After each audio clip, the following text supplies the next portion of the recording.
नमस्कार, मी प्रज्ञानीता मधुकर यादव तुमचं खूप खूप स्वागत करते माझ्या आजच्या व्हिडिओमध्ये। तर विषय असा आहे की 11 तारखेला मी एका ठिकाणी गेले होते अँकरिंग करण्यासाठी आणि हा त्याचाच व्हिडिओ आहे। So enjoy the vlog. आयुष्य छान आहे, थोडं लहान आहे, रडतोस त्या वेड्या लढण्यातच छान आहे, काट्यातही फुलांची झुलती कमान आहे, उचलून घे हवं ते दुनिया दुकान आहे, जगणं निरर्थक म्हणतो तो बेईमान आहे, सुखासाठी कधी हसावं लागतं तर सुखासाठीच कधी रडावं लागतं, कारण सुंदर धबधबा बनायला पाण्यालाही उंचावून पडावं लागतं। असंच धबधब्यासारखं सुंदर आयुष्य घडवण्याच्या धावपळीत असलेल्या तुम्ही सर्वजणी वेळात वेळ काढून हळदी कुंकवाच्या कार्यक्रमात इथे उपस्थित राहिला त्यासाठी तुमच्या सर्वांचं पुन्हा मनापासून स्वागत। हे हळदी कुंकू साजरी का करायचं? खरं तर मकर संक्रांतीपासून रथसप्तमीपर्यंत या कार्यक्रमाचे आयोजन केले जाते। हा उत्तरायणात येणारा एक सण आहे। या काळात वातावरणातल्या लहरी समाधानी असतात आणि फलदायी ठरतात, म्हणूनच या काळात महिला एकत्र येऊन हा सण साजरी करतात। एकत्र येऊन एकमेकींना हळदी कुंकू लावणं म्हणजे समोरच्या सुहासिनीच्या रूपातील आदिशक्तीला शरण जाणे, तिच्या बद्दल कृतज्ञता व्यक्त करणे। वाण देणे म्हणजे सोबत भेटवस्तू देऊन आनंद वाटला जातो आणि याच निमित्ताने एकमेकींकडे जाणे येणे होते, गाठी भेटी वाटतात आणि यातून सलोखा निर्माण होतो आणि तो उपयुक्त देखील ठरतो। हळदी कुंकू लावल्यामुळे सुवासिनींमधील अप्रकट दुर्गेच रूप जागरूक होते व हळदी कुंकू लावणाऱ्या जीवासाठी काम करते। वाण देताना नेहमी त्याला पदराच्या टोकाचा आधार दिला जातो। वाण देणे म्हणजे दुसऱ्या जीवातील देवत्वाला तन मन आणि धन यांच्या त्यागातून शरण जाणे होय।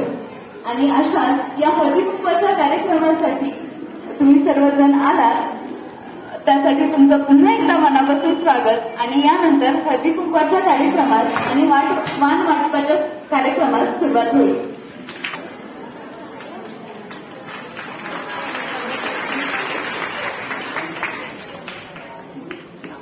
सर्वप्रथम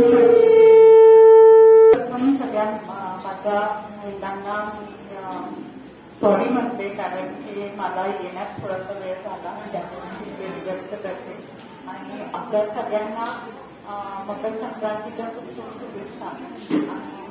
जसं ताई ऍक्च्युली खूप छान बोलतात, त्या एवढं छान मी बोलू शकणार नाही, पण आपल्याला तरी खूप खूप शुभेच्छा मकर संक्रांतीच्या। आणि थोड्या वेळातच आपल्याला नाश्ता दिला जाईल आणि हळदी कुंकू दिला जाईल आणि वाण। तर जसं की तुम्ही व्हिडिओत बघितलं असेल तर मला असं सांगितलं होतं 1001 महिला असतील आणि तिथे बोलायचं असेल, म्हणजे त्यांचा टेंटेटिव्ह अंदाज तेवढा होता, इतक्या नव्हता, बट एक 300-400 महिला होत्या ज्या की पूर्णपणे माझ्या अनोळखी होत्या।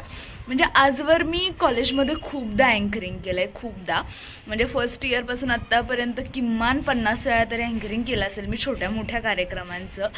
बट त्यात असा विषय होता, जी काही समोर बसणारा ऑडियन्स आहे ते 90% माझ्या ओळखीचं होतं किंवा 90% ती अशी लोक होती की ज्यांना मी रोज भेटते, त्यामुळे त्यांच्यासमोर कधी काही चुकलं किंवा काही वेगळं गडबड झाली किंवा स्टेज डेअरिंगचा विषय इतका फारसा कधी आला नाही माझ्या बाबतीत। बट हे जेव्हा घडत होतं स्टार्टिंगला तर माझं असं झालं की माझी एक्झाम आहे, मी येऊ शकेल नाही येऊ शकेल। देन मी जेव्हा आईला सांगितलं की मला असा असा कॉल आलता मॅमचा, म्हणजे आमच्याच कॉलेजमधल्या मॅम आहेत जे डिप्लोमाला शिकवतात, तर त्यांचा कॉल आलता की येशील का म्हणून। तर मग माझं असं झालं की आई मला जावं का गं मी? आणि मग मी विचार केला की यार फर्स्ट टाईम असं काहीतरी घडतंय की मला करायचं आहे, मग करूयात का? आणि मी ते केलं आणि ते इतकं भारी होतं माझ्यासाठी। आणि या सगळ्यात बेस्ट मुमेंट माझ्यासाठी अशी होती की कार्यक्रम संपला त्याच्यानंतर नाही का रँडम तिथे ज्यावेळेस मी हॉलमध्ये होते लोक म्हणजे 1-2 जणी येऊन मला म्हटल्या देखील की छान बोललीस, मलाही फार छान वाटलं। आणि त्याच्यानंतर एकदम रँडम होतं की आम्ही परत त्या हॉलमधून बाहेर आलो आणि मंदिरात चाललेलो, बेसिकली वीरमध्ये कार्यक्रम होता, तर तिथे मंदिरात चाललेलो। एक आजी असतील म्हणजे त्या वयाची व्यक्ती त्या पायऱ्यावर बसलेला आणि त्यांची अशी रिॲक्शन होती की मी तुझीच वाट बघते. आणि माझं असं झालं, आपण ओळखतो का? आणि त्याच्यावर त्यांचं असं झालं, तू खूप छान बोलली सगळं, आणि ना हेच तुला सांगायसाठी मी इथं बसली आहे. आणि माझं असं झालं, थँक्यू. म्हणजे मला ते इतकं भारी वाटलं. आणि अजून एक भारी वाटलेली गोष्ट, हे सगळं मी जस्ट एन्जॉयमेंट म्हणून केलं. मला असं अजिबातही कल्पना नव्हती की ती लोक तिथं गेलं मला ह्या कामाचं आहे की पैसे वगैरे देतील. बिकॉज मी जस्ट कॉलेजमध्ये जसं करते तसं तिथे करायला गेलं. आणि ज्यावेळेस त्यांनी मला पैसे दिले ते पण मी घरी आल्या होतो, एन्व्हलप खोललं की काय आहे या एन्व्हलपमध्ये, आणि त्यात पैसे होते. मी इतकी खुश झालते बिकॉज माझ्यासाठी हे खूप नवीन होतं. कारण आजवर स्कॉलरशिप्स मिळाली आहे, बट स्कॉलरशिप कशी पेपरवाली असते की बाबा पेपर दिला झालं, किंवा याआधी रील कॉम्पिटिशनमध्ये मला प्राईज मिळालेलं.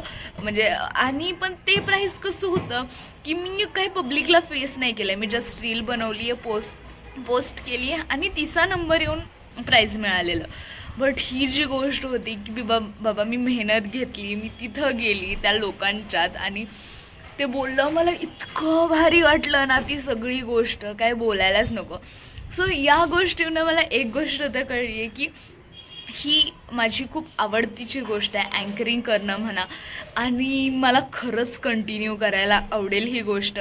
म्हणजे मला अजून जिथे कुठे चान्स मिळेल की मला अँकरिंग करायचं आहे तिथे मी नक्की जाईल आणि अँकरिंग करेल. सो जर तुम्हालाही कधी एखाद्या अँकरची गरज लागली तर नक्की मला सांगा. मला फार आवडेल अँकरिंग करायला तुमच्या कोणत्याही कार्यक्रमाचं. आणि हा व्लॉग इथंच संपतो. हा जस्ट माझा एक एक्सपिरियन्स होता जो मला खूप इच्छा होती तुमच्या सगळ्यांसोबत शेअर करायची. सो मी हा व्हिडिओ बनवते. जर व्हिडिओ आवडला असेल तर व्हिडिओला लाईक करा, शेअर करा आणि माझ्या चॅनलला सबस्क्राईब करायला विसरू नका. Thank you for watching. Bye bye.